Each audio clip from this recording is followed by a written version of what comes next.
Well, you set me up with the whole dildo thing, so I got a dildo story for everybody. Always have a dildo story on tap. That's the moral.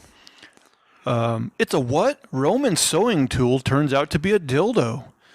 Some 2,000 years ago, Roman settlers established a site called Vindolanda in northern England. Later, in 1992, archaeologists discovered a treasure trove of crafting goods at the ancient fort.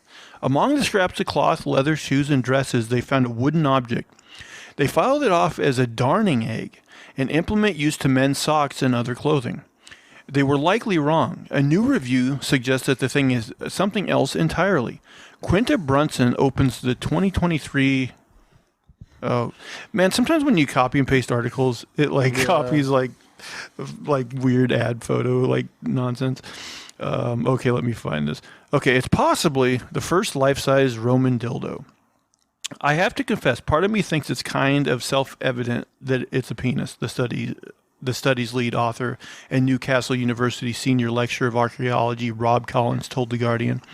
And he's not wrong. Although the object is pretty nondescript otherwise, its thinner tip bears a striking resemblance to the human male equipment. I don't know who entered it into the catalog. Maybe it was somebody uncomfortable with it or didn't think the Romans would do such silly things, Collins said. If it was the latter case, the person really didn't know much about the Romans. Considering how much they loved penis imagery, it's quite easy to believe that the thing is indeed an ancient dildo. A dildo, but perhaps not for fun. Indeed, Romans weren't shy about male genitalia. Case in point, one of their gods, Mutunus Tutunus, which I remember we talked about in another episode, was sometimes depicted as just a giant winged penis.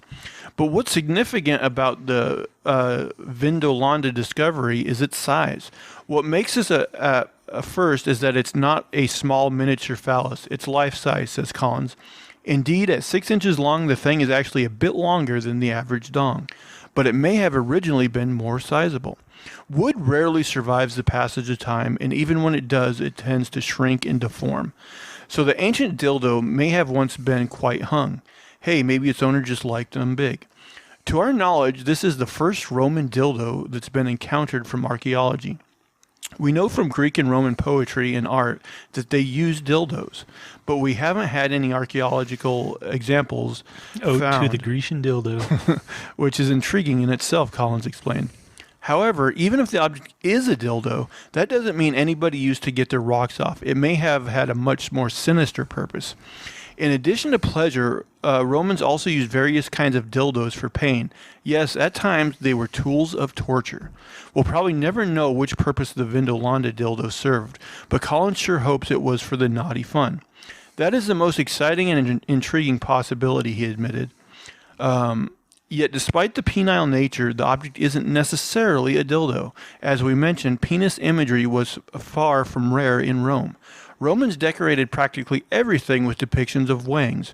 You can find them on statues, vases, necklaces, mosaics, frescoes, and more. So it could be that the object is indeed a darning egg. Some Roman jokester may have simply found it funny or kinky to carve it in the shape of a penis. Collins and his team have also speculated on the wooden phallus's potential other uses. We had some very interesting discussions, he said. One thing is clear, though. Both heads of the Vindolanda phallus have worn smooth, so it was definitely used for something. The shape of the object's thicker end could indicate that it was used to be a pestle for crushing spices or perhaps cosmetics. In this case, as with the darning tool, the penis shape would be most likely incidental. You got a mortar shaped like a butthole. Another option is that the penis was once slotted into a statue. Romans believed that the phallus could ward off evil forces somehow. The penis could have jutted out of the crotch of a statue that passersby would rub for protection and good luck. You could spray yourself with silver and be one of those type of statues and be like, yeah, hope somebody rubs me for good luck. No, we're not kidding. These things were common in Rome. In the end, though, we'll probably never know for sure. Unless researchers find some clearly accompanying objects, we can only speculate. Like the anus bowl you were talking about. The Vindolanda phallus may have been a Roman lady's special friend for lonely nights, or it may have been a juvenile joke between two youths. but it definitely is a penis. I mean, look at this thing. I mean, I'm thinking it could have been used for something more mundane. Yeah, it doesn't necessarily have to be everything's a penis to these people. I think this archaeologist was just like, how do I get my name published in a journal? I know, it's a penis. Just a nympho archaeologist. Like, that's a penis. That's a vagina. That's a penis. I would think a woman would be afraid to use a wooden dildo just for like possible splinters. Yeah. Yeah. That's what I would think too. How'd they smooth that stuff out back then? They just masturbated with it vigorously, and eventually it became smooth.